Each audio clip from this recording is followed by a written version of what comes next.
हाँ दोस्तों, कैसे हैं आप लोग। मेरा नाम सौरभ कुमार है और मैं आप लोग को यहाँ पर संक्षिप्त इतिहास एनसीईआरटी सार संग्रह क्लास 6 से 12 पढ़ा रहा हूँ, जो कि आपका वन लाइनर है। और इस किताब से हम लोग पढ़ने जा रहे हैं। आज का टॉपिक वह है आपका चैप्टर नंबर 45 का सेकंड पार्ट, मोर्ले मिंटो सुधार पढ़ेंगे। ठीक है, तो मोर्ले मिंटो सुधार, एक मिनट। तो स्वराज के लिए संघर्ष का आपका ये पार्ट नंबर सेकंड होगा आज। ठीक है, जो कि आपका मोर्ले मिंटो सुधार से स्टार्ट होगा। तो सरकार ने एक और दमन की नीति को तीव्र बनाया, तो दूसरी ओर नरम दल वालों को संतुष्ट करने की कोशिश की। तो सरकार ने एक और दमन की नीति को तीव्र बनाया, तो दूसरी ओर नरम दल वालों को संतुष्ट करने की कोशिश की। 1909 ईस्वी में इंडियन काउंसिल एक्ट की घोषणा की गई और इसे मोर्ले मिंटो सुधार के नाम से जाना जाता है। उस समय मोर्ले भारत सचिव और मिंटो वाइसराय थे। 1909 ईस्वी में इंडियन काउंसिल एक्ट की घोषणा की गई और इसे मोर्ले मिंटो सुधार के नाम से जाना जाता है। उस समय मोर्ले भारत सचिव और मिंटो वाइसराय थे। इस एक्ट के अनुसार केंद्रीय और प्रांतीय विधान परिषदों सभाओं में सदस्यों की संख्या बढ़ा दी गई, परंतु इन परिषदों में निर्वाचित सदस्यों की संख्या बहुत कम थी। तो इस एक्ट के अनुसार केंद्रीय और प्रांतीय विधान परिषदों में सदस्यों की संख्या बढ़ा दी गई, परंतु इन परिषदों में निर्वाचित सदस्यों की संख्या बहुत कम थी।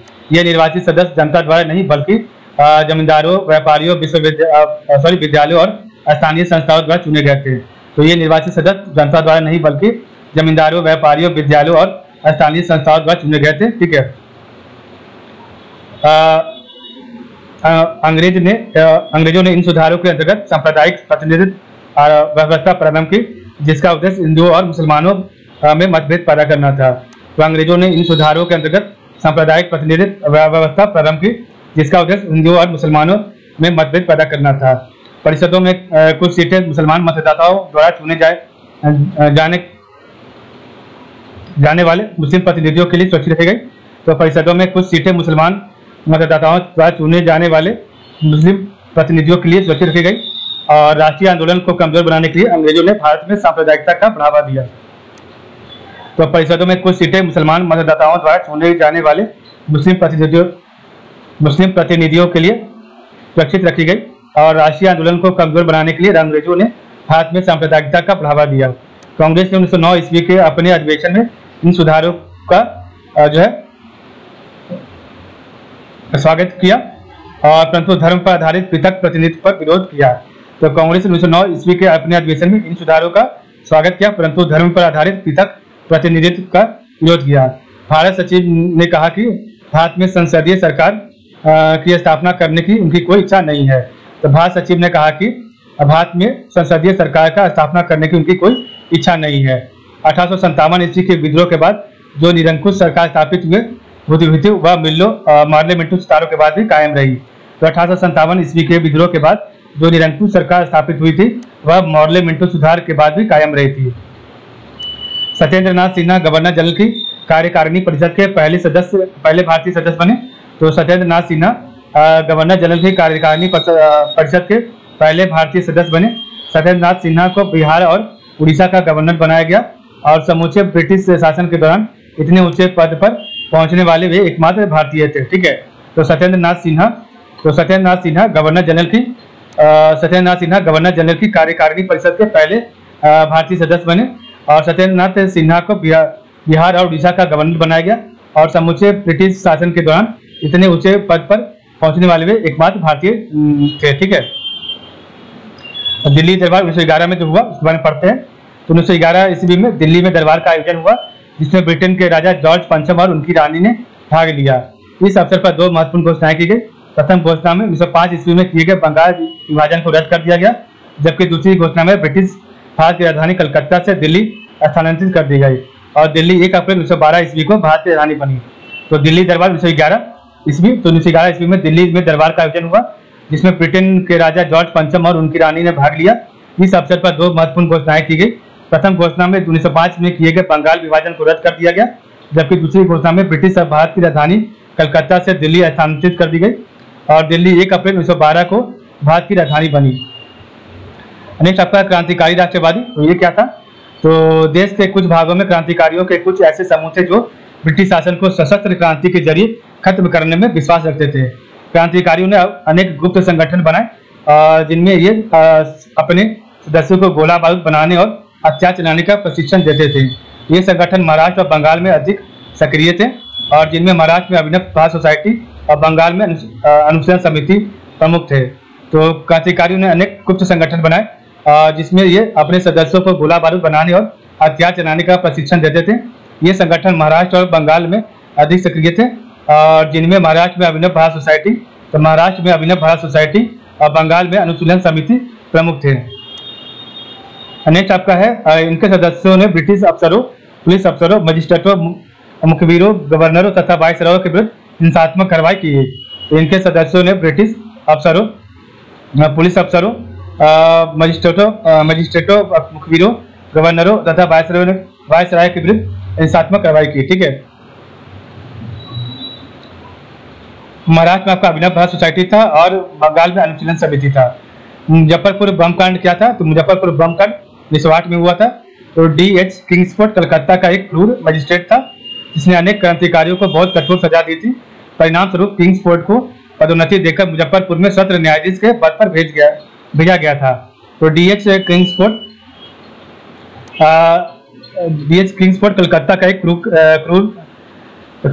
मजिस्ट्रेट था। ठीक है, यहाँ पर क्रूर होगा, क्रूर नहीं होगा, क्रूर मजिस्ट्रेट था जिसने अनेक क्रांतिकारियों को बहुत कठोर सजा दी थी। परिणाम स्वरूप किंग्सफोर्ड को पदोन्नति देकर मुजफ्फरपुर में सत्र न्यायाधीश के पद पर भेजा गया था। युगांतर समिति की एक गुप्त बैठक में किंग्सफोर्ड को मारने का निश्चय हुआ। इस कार्य हेतु खुदीराम बोस तथा प्रफुल्ल कुमार चाकी का चयन हुआ। तो युगांतर समिति की एक गुप्त बैठक में किंग्सफोर्ड को मारने का निश्चय हुआ और इस कार्य हेतु खुदीराम बोस तथा प्रफुल्ल कुमार चाकी का चयन किया गया। 30 अप्रैल 1908 को बोस एवं चाकी ने किंग्सफोर्ड की बग्घी पर बम फेंका और इस बम विस्फोट कांड में किंग्सफोर्ड बच गया, किंतु दुर्भाग्य से उस गाड़ी में राष्ट्रीय आंदोलन से सहानुभूति रखने वाले मिस्टर कैनेडी की पत्नी व पुत्र मारे गए थे। ठीक है, तो युगांतर समिति के एक गुप्त बैठक में किंग्सफोर्ड को मारने का निश्चय हुआ। इस कार्य हेतु खुदीराम बोस तथा प्रफुल्ल कुमार चाकी का चयन किया गया।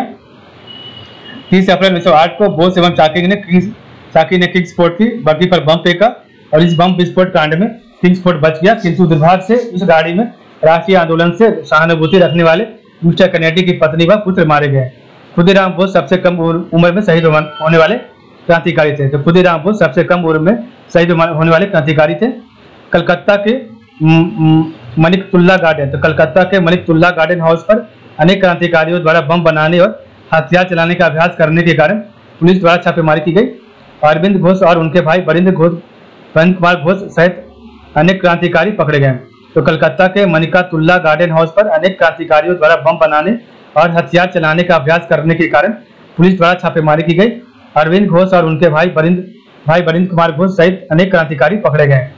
परिणाम स्वरूप कुछ क्रांतिकारियों को आजीवन कारावास की सजा दी गई, जबकि अरविंद घोष को रिहा कर दिया गया, जिसके पश्चात उन्होंने सभी राजनीतिक गतिविधियों त्याग दी और पौंडीचेरी चले गए। उस समय पौंडीचेरी एक फ्रांसीसी उपनिवेश था। वहां अरविंद ने ऑरोविले आश्रम की स्थापना की थी। तो उस समय पौंडीचेरी एक फ्रांसीसी उपनिवेश था। वहां अरविंद ने ऑरोविले आश्रम की स्थापना की थी। ढाका के मजिस्ट्रेट और नासिक एवं तिरुनेलवेली के कलेक्टरों की गोली मारकर हत्या कर दी गई थी। तो यहाँ पर क्या हुआ? ढाका के मजिस्ट्रेट और नासिक एवं तिरुनेलवेली के कलेक्टरों की गोली मारकर हत्या कर दी गई थी। ठीक है, नेक्स्ट आपका है हार्डिंग बम कांड 1912 में जो हुआ उसके बारे में पढ़ते हैं। हार्डिंग बम कांड 1912 में। ठीक है, यहाँ पर आपका एक लाइन छूट गया है। तो इस घटना से आहत प्रफुल्ल चाकी ने आत्महत्या कर ली थी और खुदीराम बोस को जो है गिरफ्तार कर 11 अगस्त 1908 को जो है फांसी दे दिया गया था। किस कांड में? तो आपका ये जो ऊपर में हुआ था किंग्सफोर्ड को मारने के अर्थी में। ठीक है, तो किंग्सफोर्ड की बाकी पर बम किसने फेंका था? खुदीराम बोस और प्रफुल्ल चाकी ने। ठीक है, और इसी घटना से आहत प्रफुल्ल चाकी ने आत्महत्या कर ली और खुदीराम बोस को गिरफ्तार कर 11 अगस्त 1908 को फांसी दे दी गई थी। ठीक है, नेक्स्ट आपका हार्डिंग बम कांड 1912 में जो हुआ उसके बारे में पढ़ते हैं। हार्डिंग बम कांड 1912 में 1912 ईस्वी में वायसराय हार्डिंग की हत्या का प्रयास हुआ और 23 दिसंबर 1912 को कलकत्ता से दिल्ली में राजधानी स्थानांतरण का दिन जो है निर्धारित किया गया था। 1912 ईस्वी में वायसराय हार्डिंग की हत्या का प्रयास हुआ। 23 दिसंबर 1912 को कलकत्ता से दिल्ली में राजधानी स्थानांतरण का दिन निर्धारित किया गया था। इस अवसर पर वायसराय लॉर्ड हार्डिंग अपने परिवार और ब्रिटेन के शाही राजवंश के साथ दिल्ली में प्रवेश कर रहे थे। उसी समय उनके ऊपर बम फेंका गया, जिससे हार्डिंग घायल हो गया। इस अवसर पर वायसराय लॉर्ड हार्डिंग अपने परिवार और ब्रिटेन के शाही राजवंश के साथ दिल्ली में प्रवेश कर रहे थे। उसी समय उनके ऊपर बम फेंका गया, जिससे हार्डिंग घायल हो गया। लॉर्ड हार्डिंग पर बम रास बिहारी बोस ने फेंका था। इस सिलसिले में अमीर चंद, अवध बिहारी लाल और भाई बाल मुकुंद के ऊपर मुकदमा चलाया गया और तथा तीनों को फांसी दे दी गई। तो लॉर्ड हार्डिंग पर बम रास बिहारी बोस ने फेंका था, ठीक है। और एक आपके रास बिहारी घोष थे जो कि आपके कांग्रेस के अध्यक्ष थे, ठीक है, ये अलग है। तो लॉर्ड हार्डिंग पर बम रास बिहारी बोस ने फेंका था। इस सिलसिले में अमीर चंद, अवध बिहारी लाल और भाई बाल मुकुंद के ऊपर मुकदमा चलाया गया तथा तीनों को फांसी दे दी गई, ठीक है। अमीर चंद को, अवध बिहारी लाल को और भाई बाल मुकुंद को जो है लॉर्ड हार्डिंग पर बम फेंकने के आरोप में फांसी दे दी गई, ठीक है। भारतीय क्रांतिकारियों ने लंदन, पेरिस, बर्लिन, उत्तरी अमेरिका तथा एशिया में अपने केंद्र स्थापित किए। तो भारतीय क्रांतिकारियों ने लंदन, पेरिस, बर्लिन, उत्तरी अमेरिका तथा एशिया में अपने केंद्र स्थापित किए। भारत के बाहर काम करने वाले कुछ प्रमुख क्रांतिकारी जो थे आपके मैडम भिखाजी कामा, एम बरकतुल्ला, BBS अय्यर, लाला हरदयाल, रास बिहारी बोस, सोहन सिंह भाकना, विनायक दामोदर सावरकर, उबैदुल्ला सिंधी और मानवेंद्र नाथ राय थे, ठीक, एमएन राय। तो भारत के बाहर काम करने वाले कुछ प्रमुख क्रांतिकारी मैडम भिखाजी कामा, एम बरकतुल्ला, BBS अय्यर, लाला हरदयाल, रास बिहारी बोस, सोहन सिंह भाकना, विनायक दामोदर सावरकर, उबैदुल्ला सिंधी और मानवेंद्र नाथ राय थे, ठीक है। उत्तरी इधर आपका है, एक मिनट।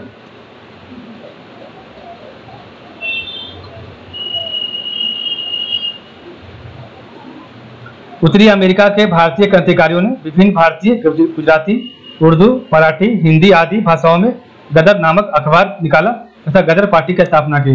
तो उत्तरी अमेरिका के भारतीय क्रांतिकारियों ने विभिन्न भारतीय, गुजराती, उर्दू, मराठी, हिंदी आदि भाषाओं में गदर नामक अखबार निकाला तथा गदर पार्टी की स्थापना की। भारत में विद्रोह की तैयारी करने के लिए गदर पार्टी ने अपने सदस्य भेजे। अधिकांश सदस्यों को पकड़ लिया गया और कुछ को फांसी दे दी गई, ठीक है। तो भारत में विद्रोह की तैयारी करने के लिए गदर पार्टी ने अपने सदस्य भेजे और अधिकांश सदस्यों को पकड़ लिया गया और कुछ को फांसी दे दी गई, ठीक है।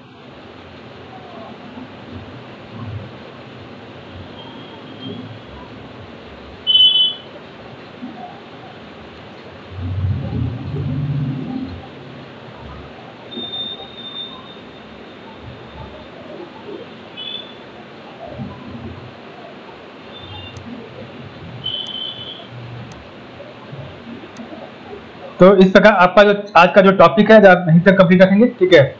तो कल से हम जो पढ़ेंगे आपका प्रथम 20 युद्ध से, ठीक है। तो आज का टॉपिक आपका यहीं पर समाप्त होगा, जो कि आपका था विदेशों में क्रांतिकारी गतिविधियां, ठीक है। तो कल से हम पढ़ेंगे आपका प्रथम 20 युद्ध 1914 से लेकर 1919 तक। आज के लिए बस इतना ही। आप लोग का बहुत बहुत धन्यवाद।